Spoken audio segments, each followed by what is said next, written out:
It's a good day to brew, baby. What is up, YouTube? It's your boy Millzy, back with Hometown Commander, and we are back for another episode of Millzy Brews, the show where I bring you my first take deck check for the commander at hand. No testing, just my version 1.0 list for the commander set in front of me. I'm loving the feedback that you guys give me on these videos because of such great card recommendations. Keep that up, but I want to make very clear, these are not decks that I'm testing. These are just 1.0 list decks that I think could work, could function the way they want it to do, and they are for you to do what you please with them. So let's get into today's episode. We're doing a commander that, to be honest, looks really fun in that it is the latest in our line of Izzet spell singing commanders. All of them do different things.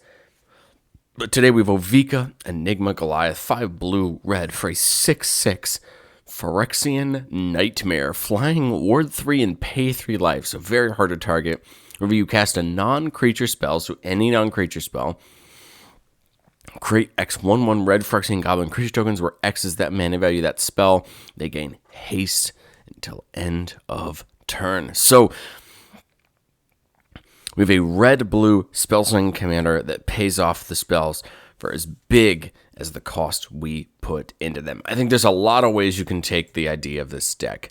There's a lot of ways we can go with this idea of getting 1/1 goblins where X is the mana value of the spells. But I think the way that makes the most sense for us to go is to really just pay off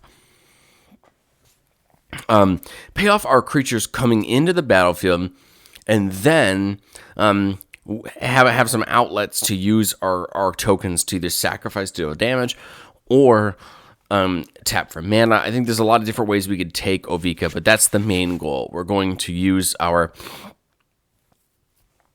spells to make creatures. Those creatures can either attack or get sacrificed or tapped for mana.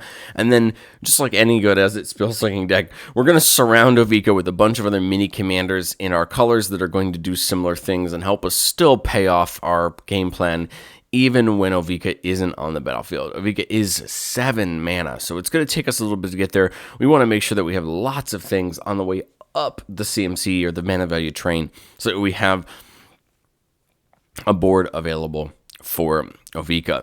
I think the most important thing for Ovika is going to be getting right into our spells. So here's the mana base here. I'm going to stop going over the mana base as much into these videos. It takes a little bit more on the budget side, and I try to keep the mana base that way. We're playing the Urza Saga because we're playing like Skull Clamp, for example, and we'll talk about that in a second. So it's pretty important here because it can get us Clamp, it can get us Soul Ring. So I think the Urza Saga is pretty important. Other than that, nothing too expensive. Just your litany of red blue lands. But let's get into the things that make this deck really important. You'll notice here in the enchantment slot, you see a couple of my favorite spell singing enchantments, but we've also gave ourselves some win cons. Probably one of the best enchantments in our deck is Impact Tremors. Whenever a creature enters the battlefield under our control, it deals 1 damage to each opponent. Best part about this is with Ovika out, the bigger the spell we cast, the more goblins we create, and the more damage we deal to our opponents. This, paired with Perforos, God of the Forge, which deals 2 damage to each opponent every time a creature comes in, are the cards that we want to see the most. This is what's going to turn on our strategy and help pinging our opponents down for the damage that we do. But we're also playing Goblin Bombardment. Now, Goblin Bombardment is only target creature or player, so only can hit one of our opponents at the time, but we're hoping to pair this with things like Torbrand, the new Solfim from the new set that doubles the amount of damage that something would do to help us out with that. We also have a Witty Roastmaster, which acts as another copy here of dealing 1 damage to each opponent whenever another creature enters the battlefield. So that's kind of our first game plan down the alley. We're also supporting that with Cavalcade Calamity, a card from Ravnica Allegiance, and I'm very happy I finally get to play in a commander deck. It says whenever a creature you control with power 1 or less attacks, it deals 1 damage to the player or planeswalker that creature is attacking. This is great because those tokens do have haste, and if we're not buffing them at all and we have no other way to anything else to do with them, we can just swing, and whether they get blocked or not, they're still going to deal their damage through. And the best part about Cavalcade is with Solfim and Torbrand and these cards that deal the extra, Torbrand adds 2 to the damage, Solfim doubles it. Well, they care about non-combat damage sources dealing our opponents. And the best part about Cavalcade is this is not a damage source from combat, so it's going to get buffed by these abilities that we have. Mana Echoes probably becomes really important whenever a creature comes into play. We can add a colorless mana to our mana pool for each creature you control that shares a creature type with it. So this is, if we make a bunch of goblins at once, this is going to net us a bunch of colorless mana. And this is going to go into some of the creatures, some of the spells we'll talk about in a minute, of these big spells where we can kind of dump a ton of mana into, get a lot of goblins, but deal a lot of good on the board. All right, we are playing the pair of Mystic Remora and Rhystic Study. We need to draw cards in this deck. The biggest problem we're going to have is mana. Ovika is 7 mana, and we need to get there, and this is going to be one of the cheaper ways to do that. We'll talk in a second when we get up to the spells about all the draw spells that we're playing, but these two are very important in getting us there. Shared Animosity going to make all of our goblins better when they attack, because they're going to get +1/+0 for each other attacking goblin or any other creature type that we attack with. Shared Animosity is going to make all of those 1/1s even worse to deal with, even if they are 6/1s or 7/1s or 8/1s, sure, they're easy to block, but they're going to take a lot of things out with it. Shark Typhoon acting as another kind of a replacement for Ovika. The only difference is instead of getting X/1/1 goblins, we get an XX flying shark token with flying, and so we kind of we're kind of trying to double up on that ability now. Shark Typhoon, I guess in this sense, is a little worse because we can't go as wide, right? We're going a little bit more tall, but them being in the air makes them a little bit harder to deal with. Sorcerer class, once we get up to level 2, is going to allow us to tap our creatures for blue or red when it comes to instant or sorcery. This is going to be really great because Sorcerer class is giving our creatures that ability, which means our creatures have to be able to tap for the mana. So the cool part about those goblins having haste is that they're going to actually be able to tap for Sorcerer's class, which could mean that we could get another spell off and get more goblin tokens and kind of push ourselves forward. And then you'll see my Arcane Bombardment, Thousand Year Storm combo here. I think Arcane Bombardment is exactly what we want because Ovika says when we cast a spell, it doesn't care about from where. Arcane Bombardment, when you cast your spell and it grabs one from your graveyard, it actually exiles and casts all of those copies, so you will actually get more goblins from the bombardment train. Now, with Thousand Year Storm, you don't get to cast the copies, but I still think copying spells is going to be very important, especially when this deck isn't playing the turns out. The turns out is how I would take it, but I didn't want to do that for this deck. I wanted to kind of show a different side of it. If you were going to go the turns route of this deck, if that was going to be your top end, Thousand Year Storm becomes more important because you're going to turn your one turn spell into 2 or 3, and you're just probably going to win the game on never letting your opponents untap. All right, getting into the artifacts, we got Arcane Signet, Heraldic Banner, which is going to buff all of our goblins if we choose red, but we'll also tap for red mana. Izzet Signet, Midnight Clock, which is a great card in a deck like this because once it hits those 12 counters, you dump your graveyard and your hand back into your deck, draw a fresh 7, exile Midnight Clock, and you've kind of reset your gas. You're ready to go. You're doing more, but it does tap for a blue mana, and Soul Ring and Talisman. Those are just straight up mana rocks. Strixhaven Stadium does tap for a colorless, which will put a point count on it, but every time we deal damage to another player, we get a point counter.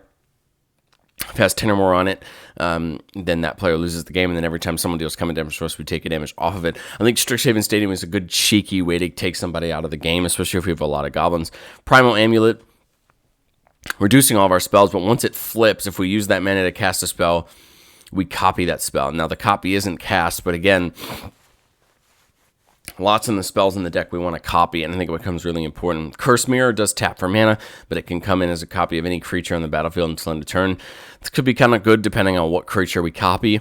Definitely going deep. And then Ashnod's Altar and Phyrexian Altar, giving us outlets for those tokens. If we don't have Sorcerer class, we could use either of these to net mana from those goblins that we're creating and kind of push ourselves forward, cast more spells, go even deeper. I think we need to plan for multiple routes for this deck to go. We can't just rely on winning via combat. We'd have to make a lot of goblins to win via combat.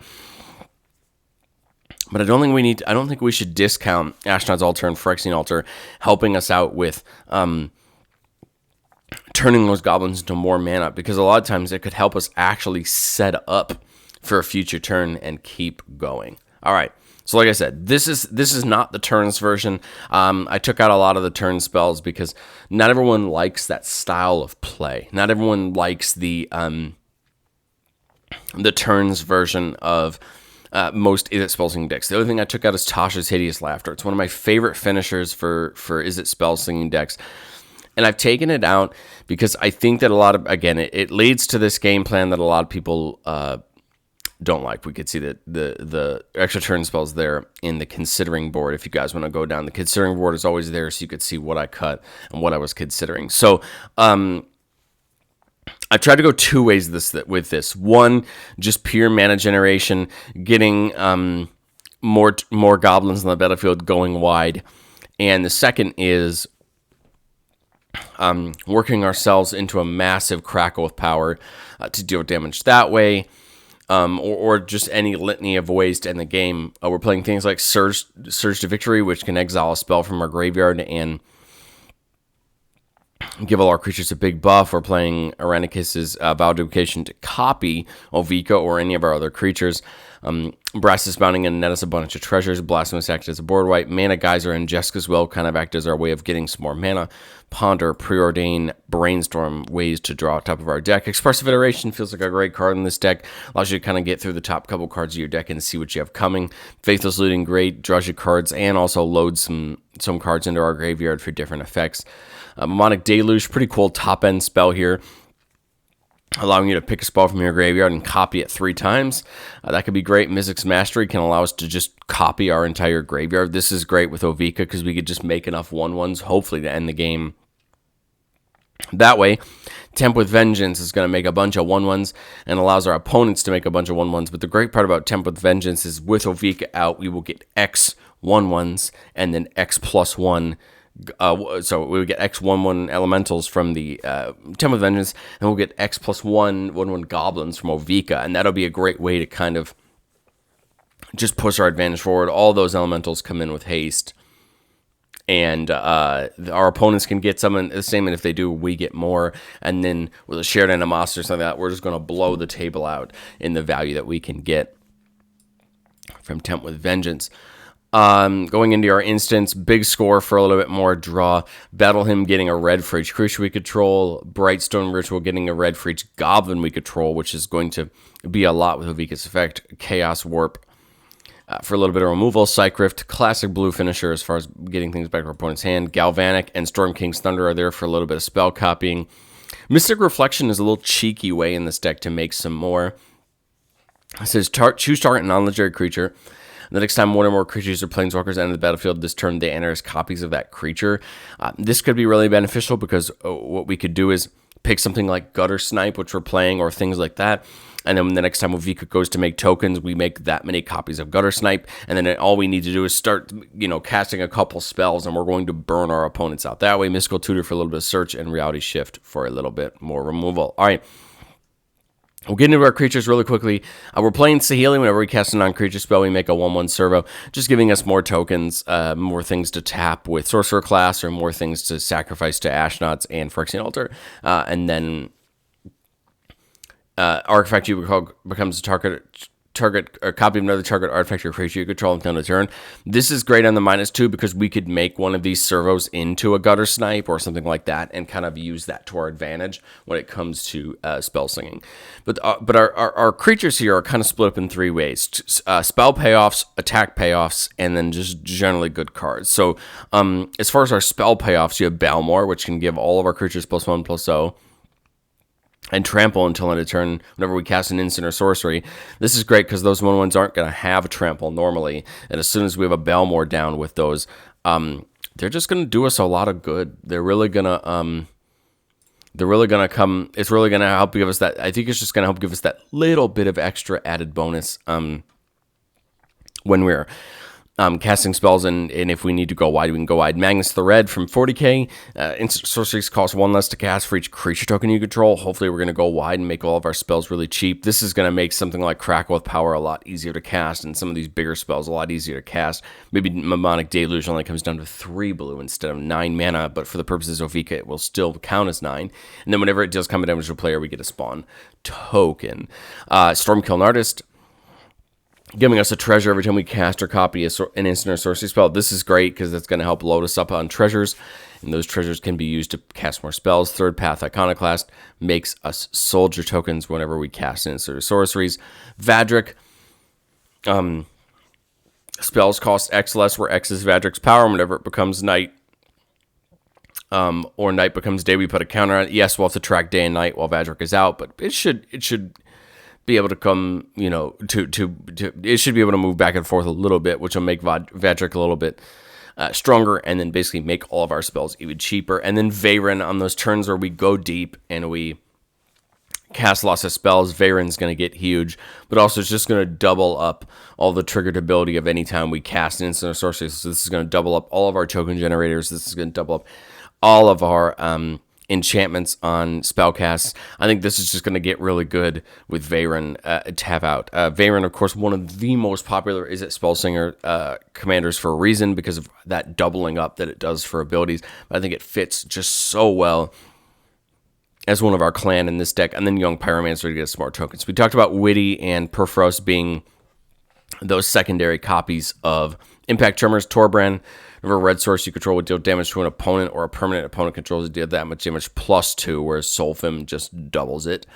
We're playing Devilish Valet. This is whenever a creature enters the battlefield under your control, double Devilish Valet's power until end turn. Doesn't double its toughness, but doubles its power. If we make 7 or 8 goblins, the thing is going to get huge. And with Trample and Haste, it means we might be able to take out a player with Devilish Valet alone, and that's going to be really important. Hellrider, whenever a creature we control attacks, it deals 1 damage to the defending player. This is going to help us if we want to go wide on the goblins, because it's going to help kind of as another copy of Cavalcade of Calamity, except it doesn't care about the power of that creature. It's just going to deal damage. Krenko feels really right in this deck, where we're making a ton of these goblin tokens. It's just going to help us double up on the amount of goblins we have. And I think Krenko works really well with our altars, because we don't necessarily have to sacrifice the ones we made with Ovika to the altar. We could tap Krenko and sacrifice the ones that Krenko makes to the altar for mana and still keep up our attacks. And then Gryson Starn from the 40k decks says whenever another source deals exactly 1 damage to a permanent or player, it deals 2 damage to that permanent or player. This, I think, goes along really well with Impact Tremors and Witty Roastmaster and Hellrider and those things. If we don't have any of the other mana doublers or the damage modifiers out, and this sees any of that damage get done, it's going to go ahead and deal extra damage, which is going to be really, really important. Overall, I think this is a nice starter blue-red kind of spell slinging deck. I think to end off the episode here, I think what I'm going to do is always talk about what I think could be done better. You have more efficient mana rocks you can choose for the deck. I really think you start pushing this towards turns. I think the more turns you have in a row, Storm King's Thunder is a great card with something like Time Wipe or Temporal Manipulation to just give you a ton of extra turns, cast more spells with Ovika, go wide, win the game during those extra turns, and not let your opponents untap and kind of push through that way. There's a lot more goblin sub-synergies that can be done. We can throw the other Krenko in. There's a lot of different things we can do, but what I tried to do is just give you a snapshot of where to take the deck. I think we've got a good amount of draw. We've got a good amount of mana. Being able to sacrifice these tokens for mana is going to be great. I think Heraldic Banner comes in a lot of handy, pumping our creatures up. Same thing with Shared Animosity. Can probably end some games with how big we can make goblins, especially depending on how many of them have. And Arcane Bombardment is just one of my favorite enchantments for spell slinging decks. It mixed with Thousand Year Storm can come in a lot of handy, but I think Mana Echoes is going to be a great card in this deck as well to just net you a ton of mana. Now, we don't have a ton of mana sinks in the deck to like dump all that colorless mana into, so maybe we consider putting in like Jai Assimilating Inferno as well, or I've seen Electro Dominance out there. That's another great way to just add in a card that can just deal a ton of damage to get a bunch of that extra mana out of the way. There are plenty of ways to spend red mana and use red mana to do things, but I chose to kind of focus the list into that spell slinging, focus the list into taking good advantage of casting those spells. But what do you guys think? Let me know down in the comments, what would you add to Ovika? If you're brewing Ovika, I'd love to see what you think of this list. What did you do differently? What do you think of my choices? Again, it's my first take of the deck, so the combos aren't going to be perfect. The playlines aren't going to be perfect. My hope is you see my intention for the deck. I'd love to see what you think down in the comments, and check back for more brewing content. It is my goal this year to outbrew your favorite Magic the Gathering commander content creator, and I hope that you see already that I mean what I say. I want to brew, and I want to brew some more. This week we're going to see some new videos, new styles of videos coming to the channel, some things I want to do for the future, and I hope that you guys enjoy that. I'm trying to diversify the content for you, give you the access to brew everything you might want to brew, and if not, just join in and love brewing with me. Tell me what you think of these brews and how you would make them different, because it makes me happy when we get to have conversations down in the comments about cards. Hit that subscribe button if you want to see more, and I will catch you next time.